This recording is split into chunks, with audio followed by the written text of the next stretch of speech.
immensely. The wall between the police and people is broken. They realize the sacrifices the police have made to secure the country. But tensions remain, and people at this checkpoint know they're under heavy scrutiny. Most don't complain about being stopped.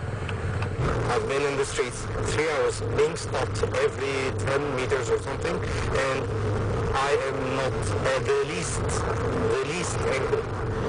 Egypt has seen curfews before, but this one is different. The streets noticeably quieter, the police out in force searching cars and people for anything illegal and making arrests.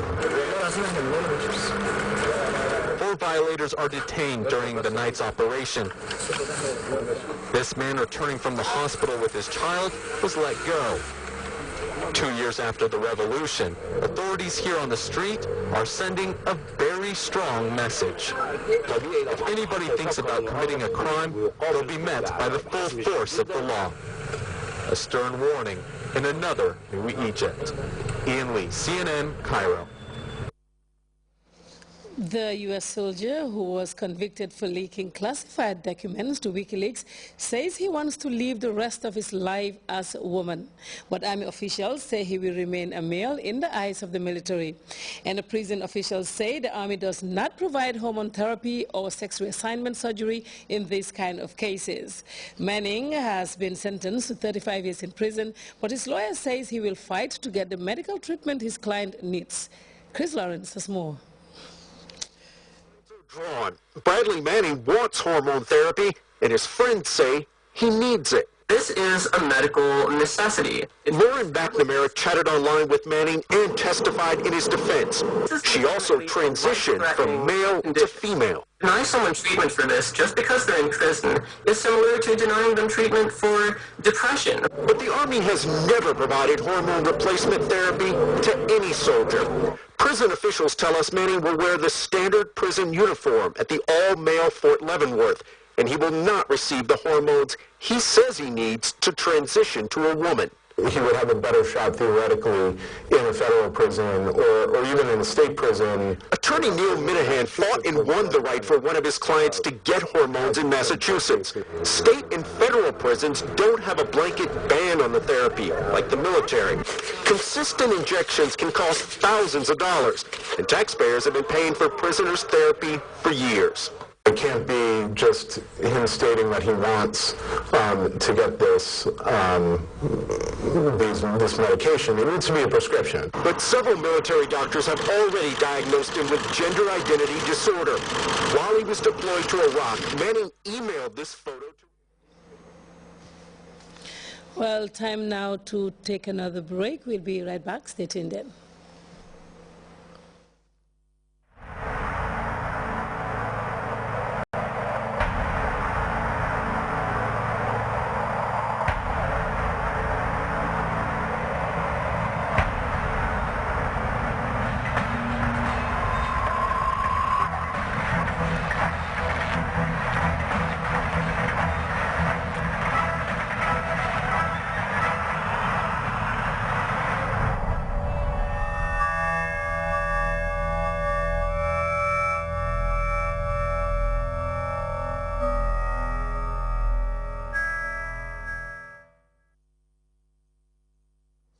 Trust Bank Gambia Limited, as part of its support to the country's health sector, has donated computers valued at close to $200,000 to the Suleiman Junkung General Hospital in Buyang West Coast region. Mama J has more on the development in this report. Welcoming the visiting delegation, the Chief Executive Officer, Suleiman Junkung General Hospital, Keba Baji, gave an insight into the hospital date back in 2003. He thanked Trust Bank for being part of the development process of the country's health sector. Trust Bank, who is not only a profit-oriented institution, but they are a living testimony of the corporate-led kind of institution. Suleiman Junkung General Hospital is one of the 4 health facilities in the country where the government is running the community-based medical program in collaboration with the Cuban medical team. This community-based program is moving away from the conventional or idea to say bourgeois methods of training medical students in the university setting with air conditions, totally divorced from the communities. That's why President Jammeh feels, and rightly so, that this program suits our medical objectives in addressing the needs and aspirations of the Gambian people.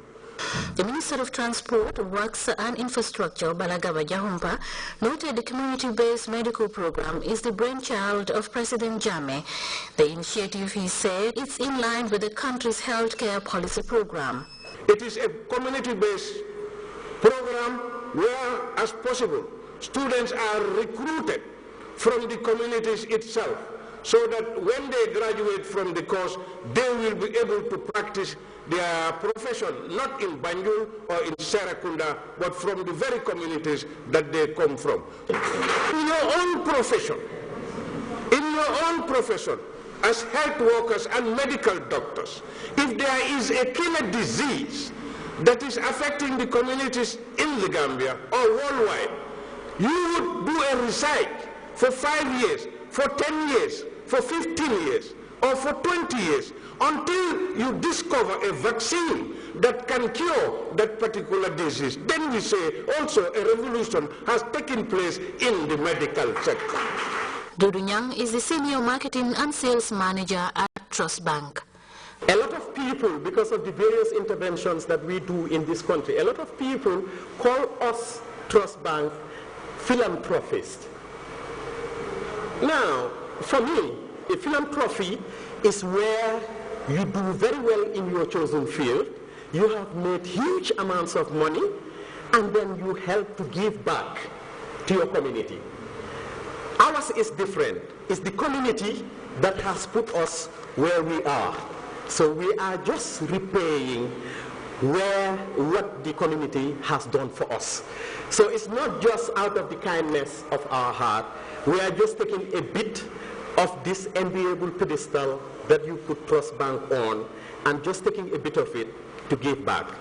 We hope we could do more, but I am sure our heart is in the right place, and we will continue to complement government efforts to take Gambia where it needs to be. The Minister of Health and Social Welfare, who is also responsible for National Assembly Matters, Omar C., said a stakeholder meeting was held to look into the welfare of the new medical program in the interest of the students. You asked for computers, the computers are here. You talk about the stipend, it has increased from 400 to 1,000. You talk about the uniforms are provided. What else do you need? It's just to learn and come and give back to the community that you are trained for. Maria Musawane, a student representative, said the computers will go a long way in complementing their online research program. Following a request by the medical students, the government of the Gambia, under the leadership of President Jammeh, has increased from across the board the monthly stipend of these students from $400 to $1,000, effective end of August 2013. According to officials, issues of standard white coat uniforms for the students and recognition of degree certificates upon completion of the program has also been addressed. Mama J, GRTS. And before we go, reminder of our headlines. The President, His Excellency, Sheikh Professor Alhaji Dr. Yahya Jammeh, has reassigned Balagaba Jahumpa the responsibility of National Assembly matters in addition to his current portfolio as the Minister of Works, Transport and Infrastructure. The Gambian Navy today took delivery of 3 high-speed naval boats courtesy of the Taiwanese government. North and South Korea have resumed talks on the modalities surrounding the reunion of family members from both sides of the border. And the American soldier convicted of leaking classified documents to WikiLeaks says he wants to live the rest of his life as a woman. But U.S. authorities insist that Bradley Manning will remain a male in the eyes of the military. That's all in this edition of the news. Thank you very much for your time. I am Fatou Kamara, and inshallah we'll be back at 2200 hours with more news. Meanwhile, enjoy our programs.